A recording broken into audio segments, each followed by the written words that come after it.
Good morning and welcome to the tribute to Harold Bloom. Good morning. As an alumni of Hackensack High School and the current principal, I have very keen view and clear respect for all of Mr. Bloom's accomplishments, his impact on children, and his commitment to Hackensack.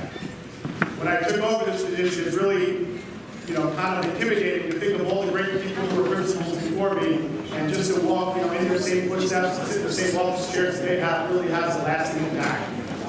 They're great men, great leaders. It really is an honor to be here before you today. Today is a tribute to his legacy and his leadership. You're going to hear many stories today about his sense of humor, his decision-making, his intelligence, but there's one underlying theme to all of our stories today: his willingness to always put children first. He's a role model for us all. If you look out into our audience today, you're going to see many, many people that he obviously impacted many years ago, and how that influence has stayed with him all these years today. Thank you to our current board members, city council, and other dignitaries, both past and present, that are here today. There's too many of us to acknowledge, so I'd just like to say thank you for everyone for attending. I'm honored to stand with you today and honor Mr. Hal Bloom. I'd like to introduce, to come up for an invocation, Reverend Gregory Jackson. And on behalf of our Board of Education, to celebrate the life and the legacy of one Harold Hal, Mr. Bloom. It is always a privilege to celebrate those who impact the lives of children. And clearly, given all of you here today, and given the classes that you all represent, the legacy and the impact that Mr. Bloom has had is profound. Some would say it is a legacy that cannot be measured.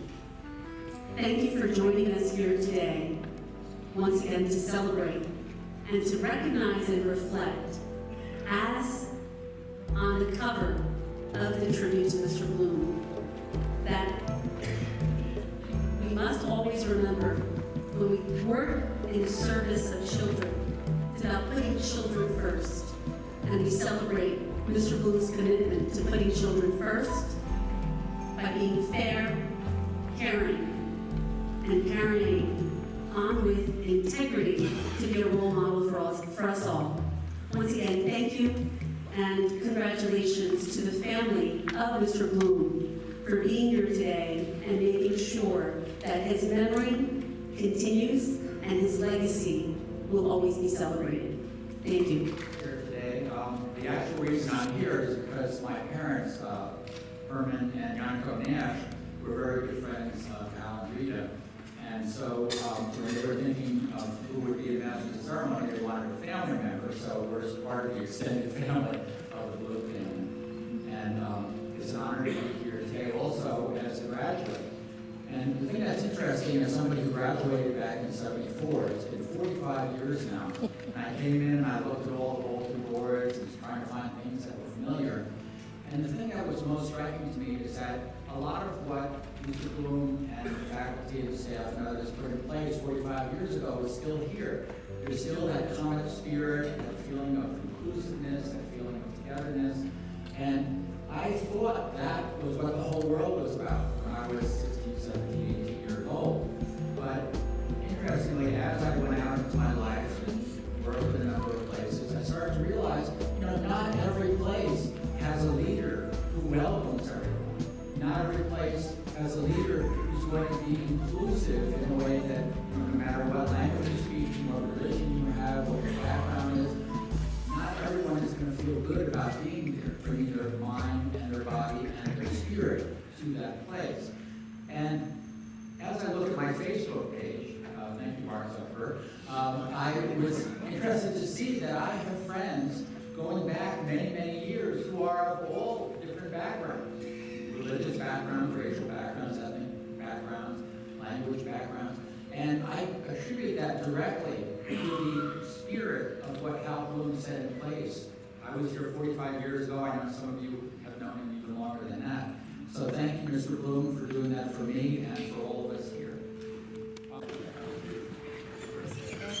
Well, ladies and gentlemen, welcome. This mic is really good. Welcome, welcome, welcome. I'd like to welcome everybody on behalf of our family, the Bloom family. And I want to say how amazing it is that one man brings us all together here today, my father. And I'm sure he's looking down upon us right now with a big, big smile. And my father taught us many lessons in life. He taught us about love. He taught us not to paint the back stairs in black when you're 5 years old. He taught us about music, to carry music in your heart. He said love. And that my father, before there was Google and Bing, we had Dad. He was our search engine. He would be able to tell us anything I needed to know. And he was just a moral compass for me. And he taught us one thing very important, that we should never judge unfairly, and that there's only one race, the human race. And that's so important. He wore many hats, fedoras too, and cowboy hats. But he was also a son, a brother, a cousin, a husband, an uncle, a grandfather, a mentor to many. He was a principal, as we know, a vice principal, a councilman, a library, he worked with the library. He was a lifeguard. He was the president of the NNJIL, which was part of the athletic, I don't know if that exists anymore. Department head, a teacher. He was a painter. He was a golfer. He was a soldier. He was a great listener. And he was a photographer. He liked to take videos when we were young. But he would take those 8mm ones where everybody have to wave, and that's all you could do in those that were not talkies. And we were very lucky. We had many treasures from my father, and we all do. But my father left us one last treasure. We found in the closet about 40 reels of 8mm film. And we kind of condensed it down a little bit, helped with my friend Jim Morello's playing piano, and we were able to transfer a lot of those. So what we did was we kind of archived them all together. And today you're going to see this production. We're going to play it in the background to see a part of his life. And I just want to say that I hope you carry him in your heart as we do, and love him as much as we do. And now you'll get to see him as well. And I want to thank you all. Thank you so much. And now, Anthony. Are we ready, Anthony? Where is he? There he is, Anthony. Anthony, thank you for doing that. We're going to play some videos. We'll have a little bit of his history, our cousins, our family cousins, all over. So enjoy. And I think who's up next? Heidi. Sorry, round of applause for Heidi.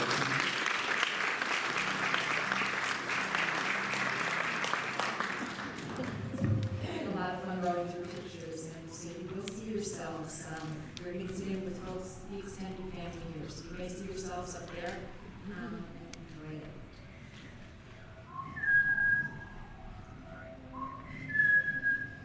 That is the first measure of Claude Debussy's Clair de Lune. And that was that measure whenever he came through the front door to let us know that he was home. And it meant that we were going to get time to share with him. And that's exactly what today is about, sharing a little time with and about Dad. These past months, I spent a lot of time thinking about Dad, seeing him while he was ill and talking in quiet moments, thinking about him after his passing, the things that friends and family have said.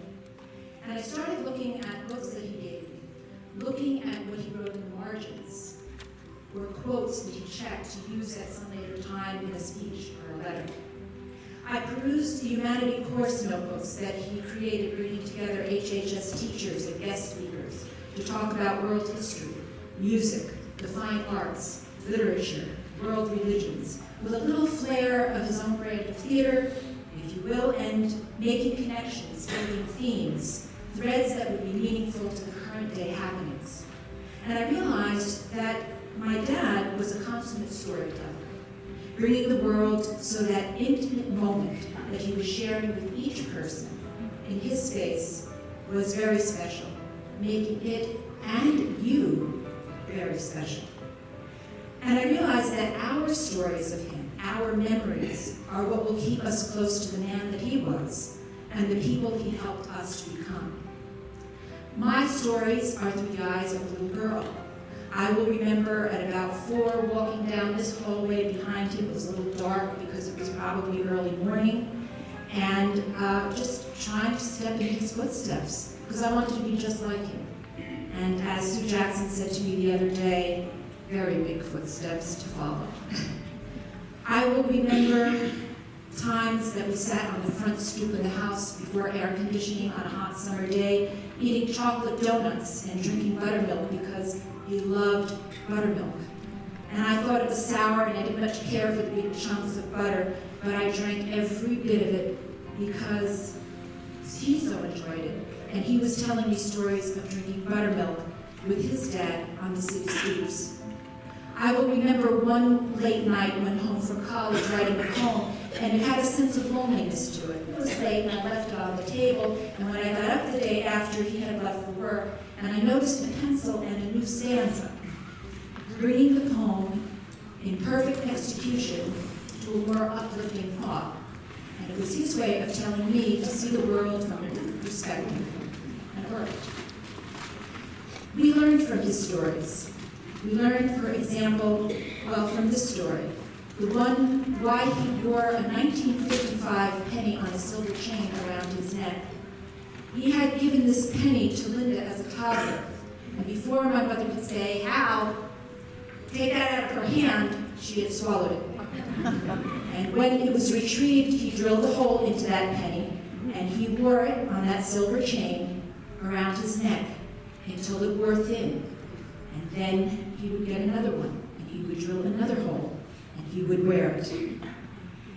And he did that to remind him that to be aware of what was going on around him, to be aware of what he did and the consequences of what you do.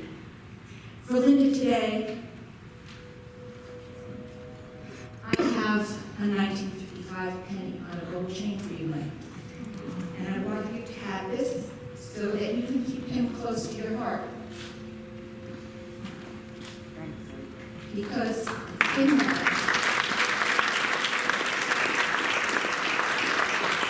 I know that the caring that my dad had for Linda, she gave back to him over and over and over again when he was sick.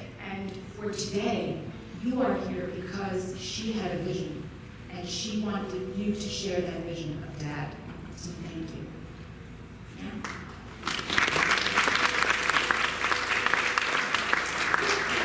I have a memory of driving home after school, well, after his school, because it was me waiting in his office or in the auditorium doing homework, and he stopped to get flowers, right? But I didn't recognize any birthday or holidays, and he told me that he was getting flowers from my mom, because it was the anniversary of the first day that he met her at a wedding of a mutual friend. And he described in detail what she wore, he described what they talked about, and even though they were there with different dates, different people at the time, he knew he was going to ask her about. He was a romantic, but it was more. Mom was his everything. Like the song says, heart and soul, I fell in love with you. And from their relationship, we learned to love deeply. That partnership was about respect and friendship. And today my sister has asked that we give my mother and dad's memory a heart of diamonds. I don't have it right now, but I do have a box. Heart-shaped glass. And we will put that in there and we will give it to Mom.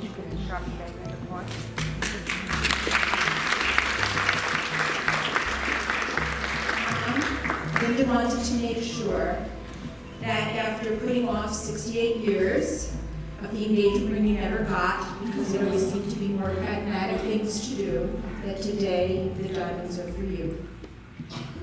Sometimes the stories were shared in poetry, like he shared with Allie, who loved to read books. And the two of them would sit, when she was a peanut, she would sit next to him quietly, reading books, feature books, and newspapers. Or sometimes the stories were in the form of music, like when he would put his cowboy hat on Dylan when he was 3 years old and teach him the song, I'm an old cowhand. Or later, when Dylan was playing the trombone, Dad would give him CDs of Tommy Dorsey and of the big bands to share an interest in jazz. Or sometimes the stories came from fairy tales, myths, and fables, the kind that have the meaning at the end, the ones he would tell Aiden and Eric on the holidays. And all of these stories taught us to meet people where they were, because by meeting people where their interests lie, you can bring them and take them along with you. All these wonderful, fabulous places. We all went there with Dad. In one of Dad's books, he checked off this quote: God gave us memories so that we might have roses in December. God gave us memories so that we might have roses in December. Today, Dad has brought all of us, his family, his extended family, all of you, to share our memories, to tell his story. And I would ask that from time to time you think of these stories, and to think of him when you tell your own stories, so that Dad continues with you and the world around you. And to that I say, with all of your help, today the memories, the roses, are in full bloom. Huntington.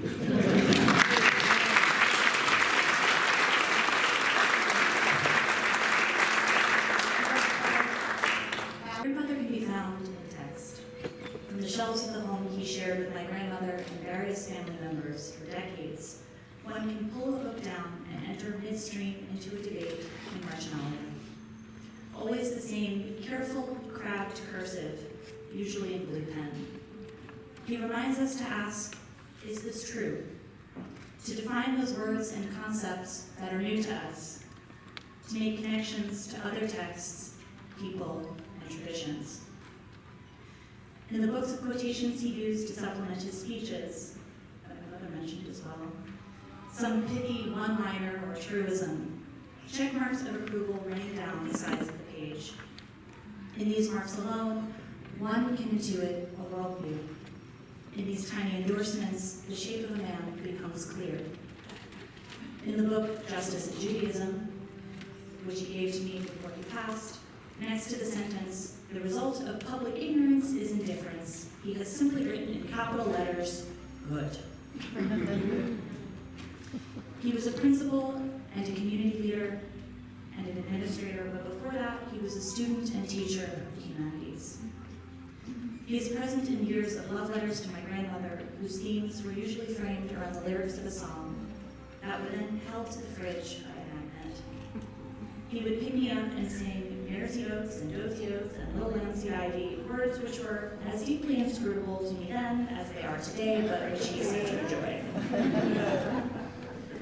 The poet Jack Gilbert tells us, what we are given is taken away, but we manage to keep it secretly. We lose everything, but make harvest of the consequence it was to us. Memory builds this kingdom from the fragments and approximation. We are gleaners who fill the barn for the winter that comes on. My grandfather was one such gleaner, a gatherer of text and quip and scholarly remark. And in the wake of his passing, we too become harvesters of what remains. Thoughts scribbled in old books and birthday cards, the diffuse ripples of his many, many kindnesses. The ways in which those of us for whom he was a caretaker in our youth, and I imagine that's true for many folks in the audience today, were shaped by the seriousness with which he took the concerns of children. That we were real people already, who should be seen and heard and thoughtfully considered. I turn the pages of his books, and I remember him, building from fragments and approximation the shape of his life. Thank you. Be your own man. My grandfather repeated this advice to me many times whenever I stood on the precipice of change in my life. It was good advice. It's interesting in its own right. He never told me what kind of man to be. Never admonished me to follow a particular creed or a particular set of ideas. He trusted me, respected me enough to believe that given a chance I'd figure it out for myself. It's a powerful thing to have someone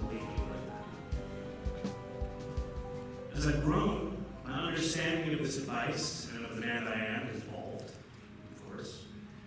Although, if I'm honest, I've always found it easy to be my own man, no matter who that man was. And I think this is in large part because of him. He was always there to support me when I chased my passions. I've been very lucky in my life that I've had many people, especially my family, who have supported me like this over the years. But he was a keystone of this architecture. His love was special. If you felt it, then you know what I mean. You could feel physically how much he cared for you just being in the same room. And whenever I faced a challenge or a choice that required me to reevaluate the man that I was and the man that I wanted to be, I could reflect on that love and know it would still be there, even when I failed. Be your own man. These weren't just empty words for him. He lived that philosophy. He exemplified a lifetime of service to the community and the people around him. And I don't believe he ever did this out of some sense of solemn obligation or felt as though it was a burden. That was just the man he was. I can't tell you in words what he meant to me. My world is smaller without him in it. But I'm proud of who he was and how he lived. And I'm grateful we got to spend so much of our life together. I learned so much from him. And now we have to learn how to live that. I miss you, Grandpa. Hello. My grandpa had the best recipe for matzo ball soup. Yeah, it was very good. But he also had the best recipe for loving me. And here are the ingredients.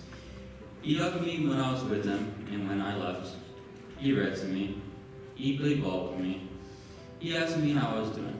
He always listened to music with me. He always called me for important events. He gave me a lucky pen every day for the first day of school. He took me to parades, and those were the best times spent. Take all these ingredients and mix them with a great big grandpa bear hug, and this is his recipe. Thank you.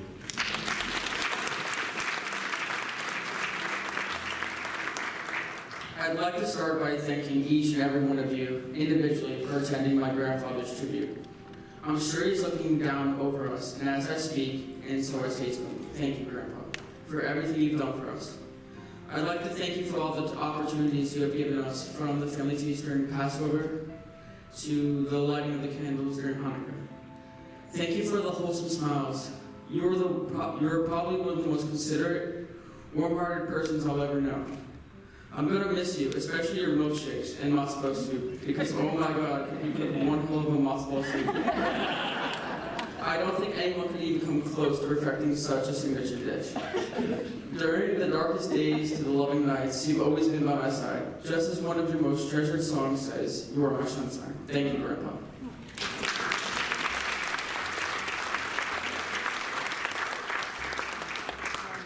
I am standing on the girls, my mother Ashley. Dear Aunt Rita, Linda, Heidi, Stephen, and the rest of the family.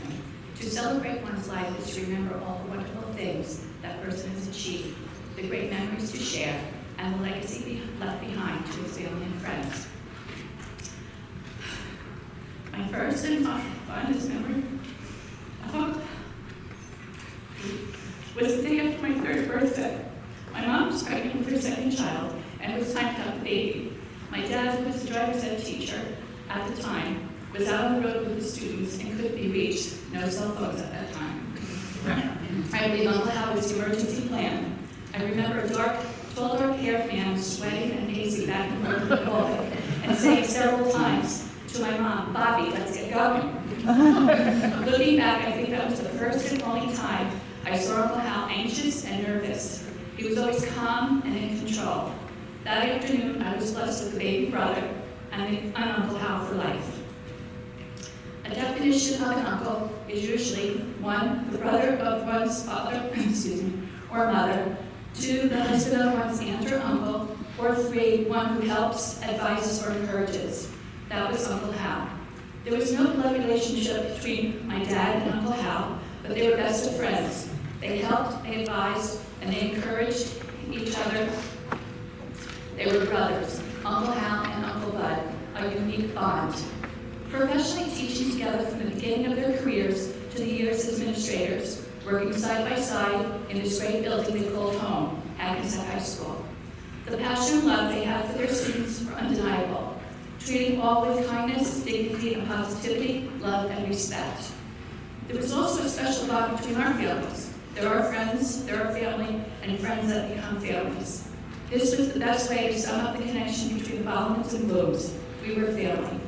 We all became intertwined and involved in each and other's everyday escapades. We lived nearby, went to school together, attended family gatherings, such as graduations and weddings. This is what families do. I can't forget to mention the Cedar holidays, schoolmasters' weekends, 3 weeks in Romania, and yes, those infamous card games. They enjoyed life and everyone around them, a relationship that was truly magical.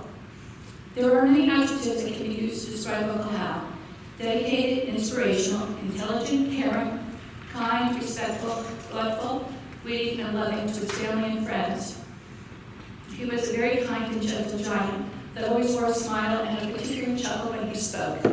Always happy to see you, wanting to know how you were doing and what you were up to. He cared and made one feel important. All of these are just examples of why his achievements and legacy will live on forever. There will always be plenty of memories to remember. There is one about a can of Jewish penicillin. After cancer treatments, my dad was not feeling well, and Uncle Hal came by for a visit, leaving behind a can of chicken noodle soup wrapped in paper with the words written, Jewish penicillin. We held together with a rubber band.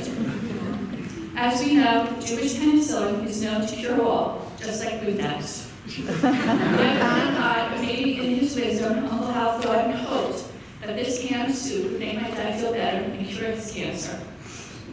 So as we celebrate Uncle Hal's life, I pass on to you a can of Jewish penicillin. Instead of noodles, this can is filled with memories of a wonderful husband, father, grandfather, friends, and dear uncle.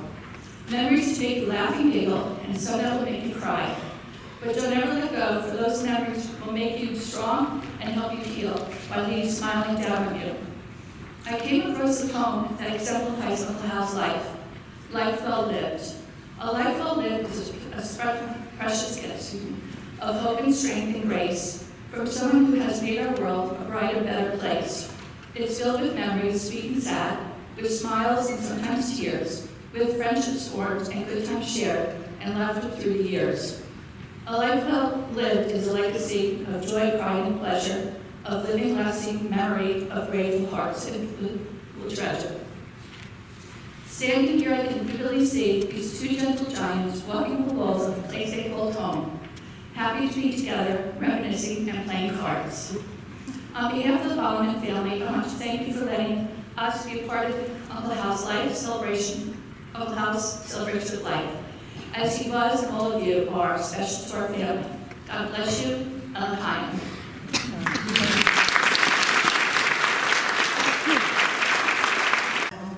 Lord and Sister Kathy, and we were asked to speak.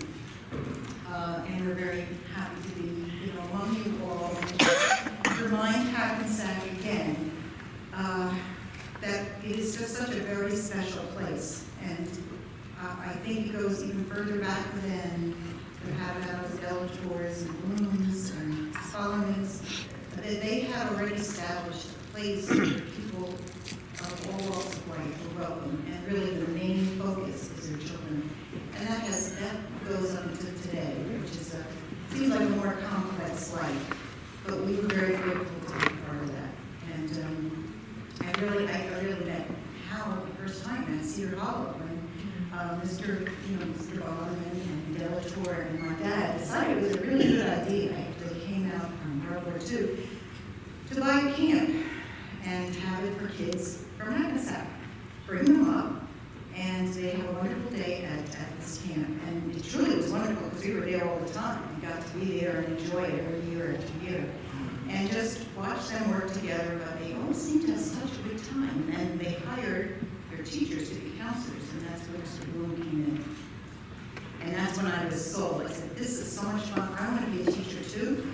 know it's going to be a ball. And I was a teacher for 25 years, and yes, it was about some days, and some days not so much. But they were my inspiration, and how lucky we were to have them.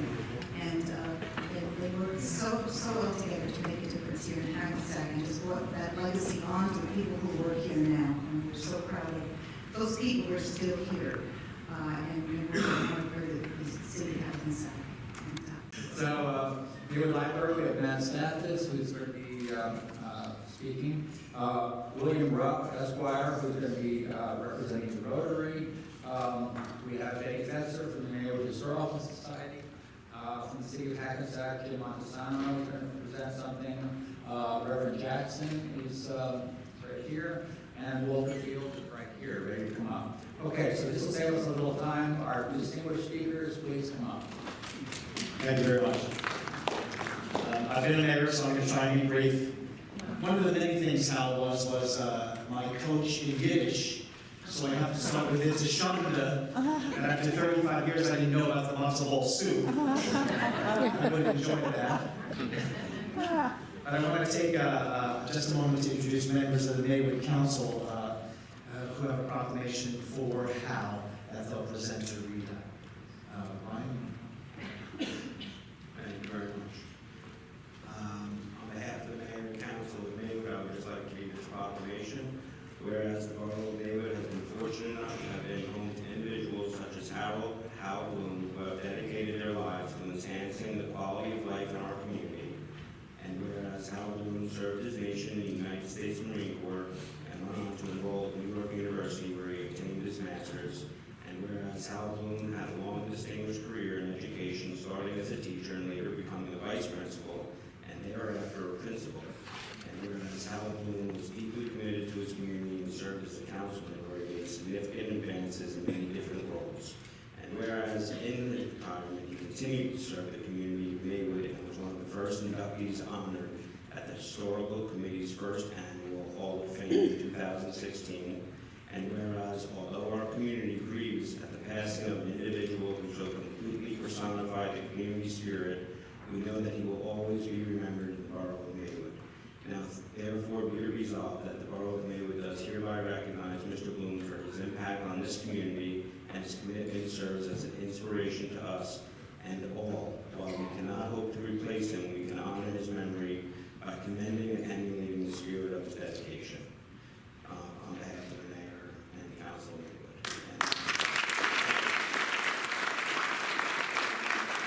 On a personal note, I'm a graduate of Hackensack High School, and I had a very intimate meeting with Mr. Bloom in his office one day, and I was actually escorted there by Mr. Crucius.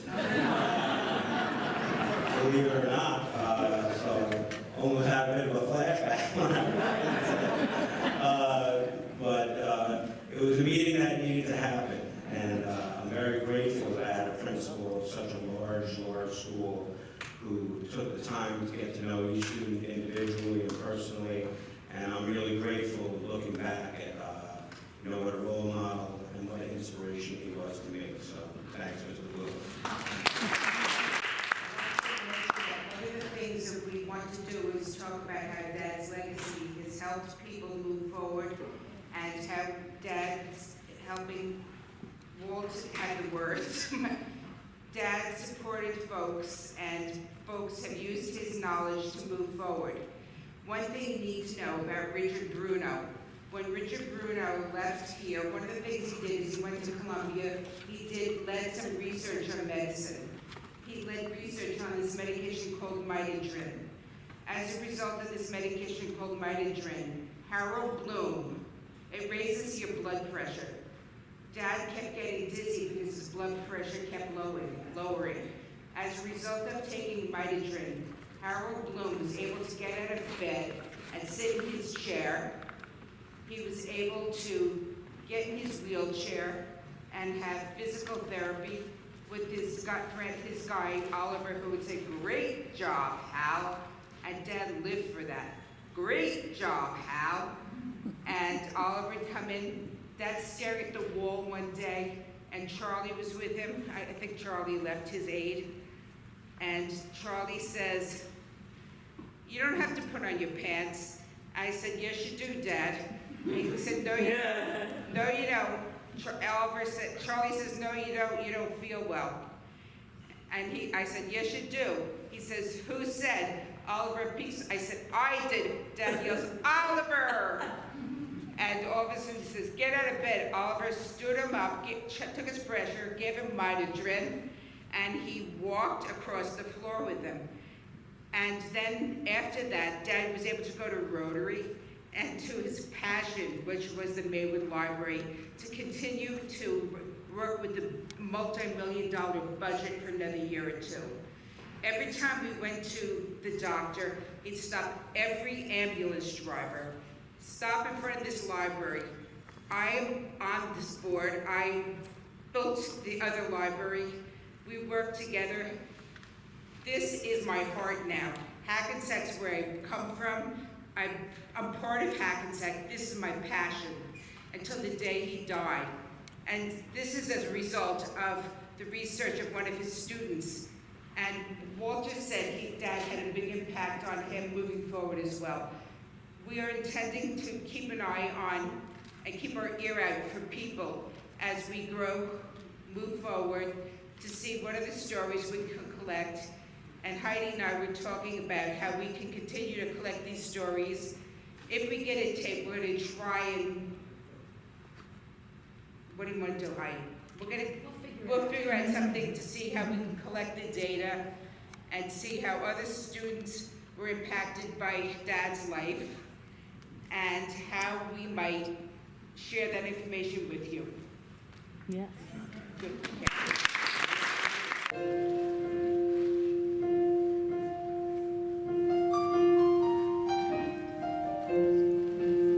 Dear friends, I use this greeting because I truly believe that our shared experiences at HHS have joined with memories of time that we've all shared. For me, there has always been a joy in being in your company. I'm sorry that I cannot be with you on the occasion of the 4th anniversary of graduation from the Art of Blue and Gold. Please be assured, I am far from death's door. It's just that my back must be at least 20 years older than I am, and it does not permit me to stand, walk, or sit for long periods of time. I certainly do not wish to become a downer at this celebratory event.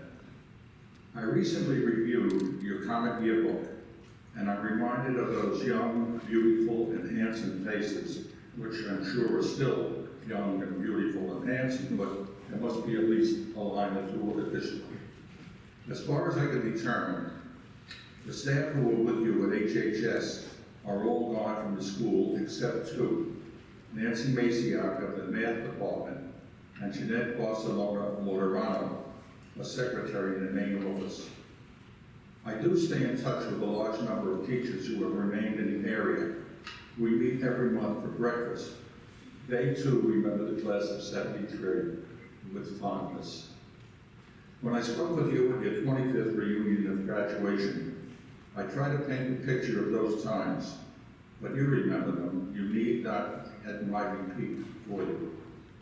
Importantly, you were the first 4-year class to graduate from HHS, the first to use the bridge to the East Wing. Are these things important? Sure they are. You were the ones who set the foundations, the standards, and the directions, literally, of those who followed. You also opened a good portion of East Europe to a sense of democracy when we took 82 to Romania. I can still hear the extemporaneous explosion of God Bless America when we landed at JFK. You know that school is more than brick and mortar, slate and stone. It is people, it is dreams, it is the hopes for the future, a foundation and tradition which you have held fast. Over the years, I have met some of you on the street, restaurants, markets. I have read of your accomplishments. You are now the lay people, the artisans, the professionals, and the politicians for which we dream. More important, you are the friends, the parents, and even the grandparents of today. It is not going to stay, class of '73. I love you. I do not wish to bore you, so I will close. Since I cannot say what is in my heart, let me tell you a little story. Many years ago, in a small synagogue in Eastern Europe, a rabbi was conducting a service.